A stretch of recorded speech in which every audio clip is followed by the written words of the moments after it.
Let's talk coronavirus and shutdown politics. First, let's stipulate that this is a serious pandemic, that the coronavirus is a highly contagious virus that is impacting our country in material ways, ranging from it being lethal to serious health impacts and other disruptions.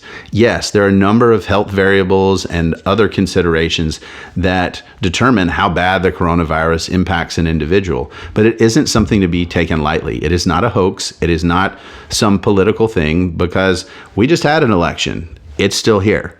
The idea that this is something that we can just ignore simply isn't serious. Accepting that reality doesn't mean we have to agree on the same policy prescriptions. And for some people, calling for government shutdowns imposed on the private sector, imposed on schools, churches, we've done that. We've seen what happens, and the impacts are pretty severe.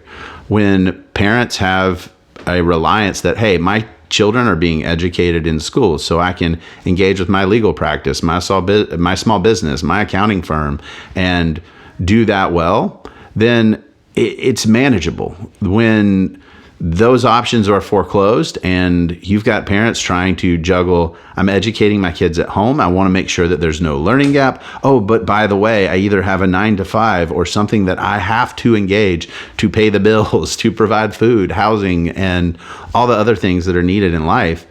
Those are really, really tough decisions facing a lot of American families across the political spectrum. It is not a Democrat or Republican thing. It is a reality that we face. My suggestion is always go with the least restrictive alternative. This is hard. A lot of government politicians and bureaucrats, they fall in love with their specific idea and they run with it. The idea should be, let's look at the problem, which obviously is the virus, and say, where is it spreading the quickest? Where is it the biggest problems? I'll use bars, for example. I've heard a lot recently of, well, bars are super spreaders. Bars are, first, that's not all the case with every bar everywhere. But let's just say, hypothetically, you've got a bar in an urban center with high traffic. People are drinking, they're not wearing masks, they're spreading the coronavirus. If the data supports that, what are the steps to mitigate that impact that are less restrictive than simply shutting it down? If there are options, we should absolutely pursue those first so that people can retain their economic livelihood.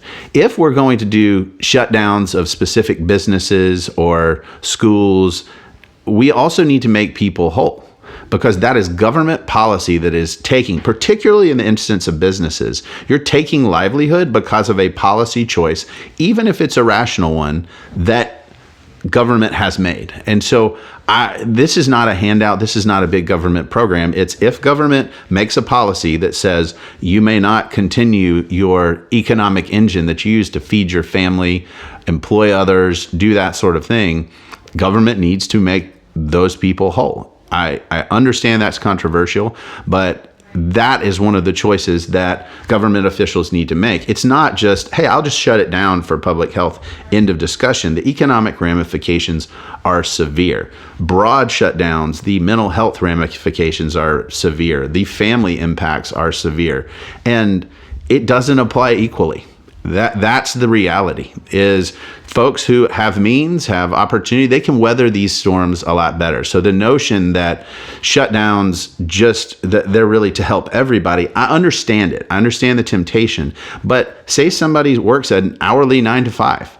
Well, that hourly 9 to 5 person does not have the flexibility to deal with some of the shutdown type things. Even if the kids are old enough to be at home and learn by themselves, I have children who are a little bit older. They don't have the capacity most of the time to teach themselves. And so we're creating learning gaps and all sorts of other things that if we can, and I'm not saying we always can, but if there's a less restrictive alternative, if there's a way to, use scheduling to create less dense populations at a school, if there's a way to use masks, social distancing, technology in ways that allow people to spread out a little bit more while maintaining a somewhat normal schedule, we should absolutely pursue those.